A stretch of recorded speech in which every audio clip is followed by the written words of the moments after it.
right? Let's hit it head on. So the porn, the OnlyFans, all that stuff, that had to be, especially given the history with your dad and stuff, and you being a people pleaser, that's got to be. I'm trying to envision, like, terrifying in some ways to actually do it, make the jump, and go with it. I had to take a Talk to me lot of about it. Yeah. So talk to me about it. Like, what was going acid. on in your head? Like, what allowed you to finally say, "I'm going to do it"? Was there any regrets? Was there any fears? What did it look like? So I just remember I had been approached like February of 2020 to make an OnlyFans. I was like, fuck no, I'm not going to make an OnlyFans. And I was like in corporate America. So, I mean, Mm.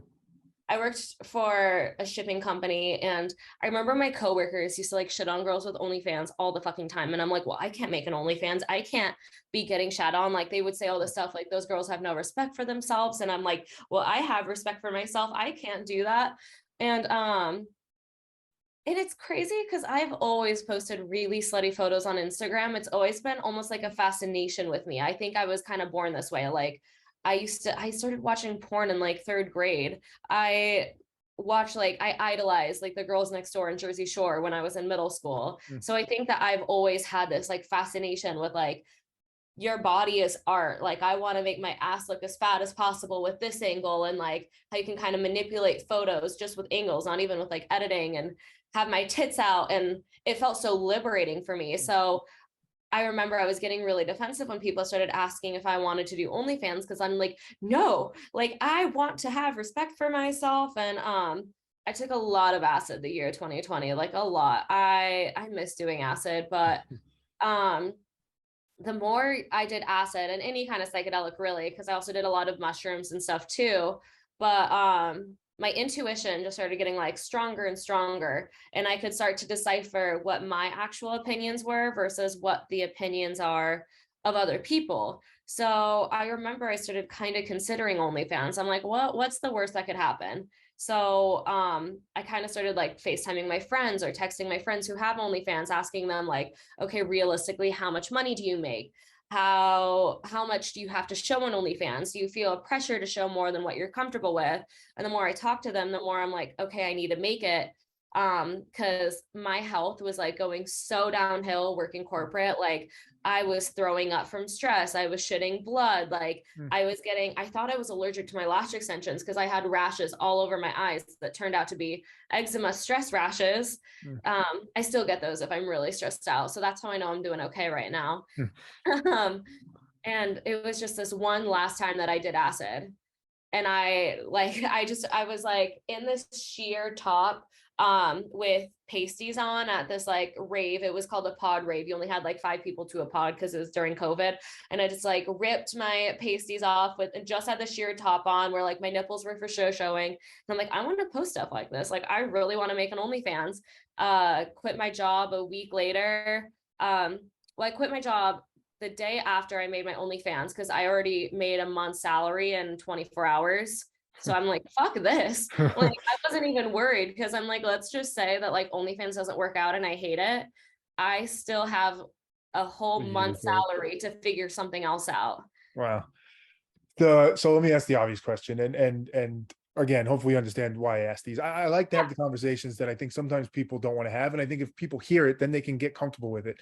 The Yeah. acid, the mushrooms. There's a lot of people listening. Maybe your parents, an example, that would be like, well, that's what led you to that. Like that's you. It poisoned your mind, right? It led you to think irrationally or crazily. I'm not saying that's true, obviously, but like, Yeah. how do you think about that, if at all? I'm sure you've heard some of that. Actually, I haven't. But a lot of my friends are very into like the mushroom and psychedelic thing as well. Because the more I do mushrooms, the more in tune with myself I feel. Like mushrooms help me stop drinking alcohol because if I do mushrooms, I just feel so in tune with myself. And like if I'm going through a really hard time, like if I'm struggling, if my anxiety is really high and I take some mushrooms, the rest of the day is like easy breezy beautiful. So um it helps me process things in a way that like my normal brain can't. And there's studies, I don't know the accuracy of them because I'm not a fact checker. I don't go to like a university for that kind of stuff, but there was like this article that says that scientists believe that what transitioned cavemen to like thinking people were the mushrooms because it helps expand your mind. I don't know the accuracy of that, but I would 100% believe it because you get you get so much more spiritual, you get so much more in tune with yourself, and you stop listening to like the bullshit of people who aren't in tune with It's like themselves. those filters that our consciousness brings in, the ego stuff, Yeah. the fears, all that stuff. It like, I would imagine it doesn't like, it doesn't totally kill them off, but it's like it puts them into perspective of what they should be and like evens that out. So yeah, Yeah. yeah. I remember when I first started doing mushrooms, because I've always had a lot of issues with the way I look. And like, I remember when I would drink alcohol, it got to a point where I would bully myself until I went home because I was like, you're too ugly to even be hanging out with these people. And I would like go home and cry.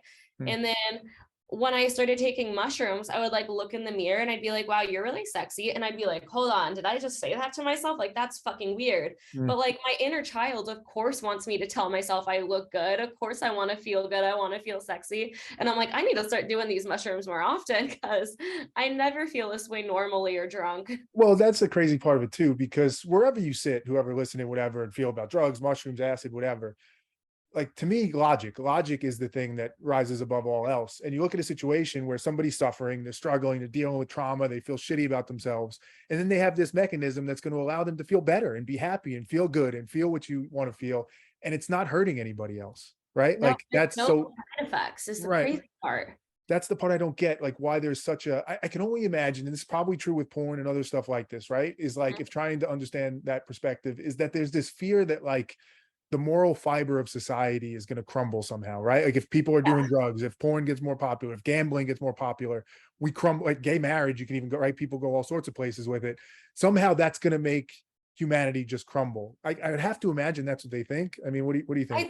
I I think it's like the control factor because if people are doing mushrooms and they start thinking for themselves, we're a lot harder to control because we have our own thoughts, opinions. There's a lot of groupthink that happens and social media and I mean just politics like Yeah, everywhere. yeah. Like you see 100 nice comments or some like this is just an example, but like someone like there's 100 nice comments about you and then there's one person that comments something bad and then there's 100 comments under that thread of people being like you so right bro, like Mm. she's mid as fuck or like, and it's just this whole group thing where like people just want to follow the crowd, and I kind of think it's to make themselves feel better about themselves or they have never had an original thought in their life or their trauma just doesn't allow them to have an original thought.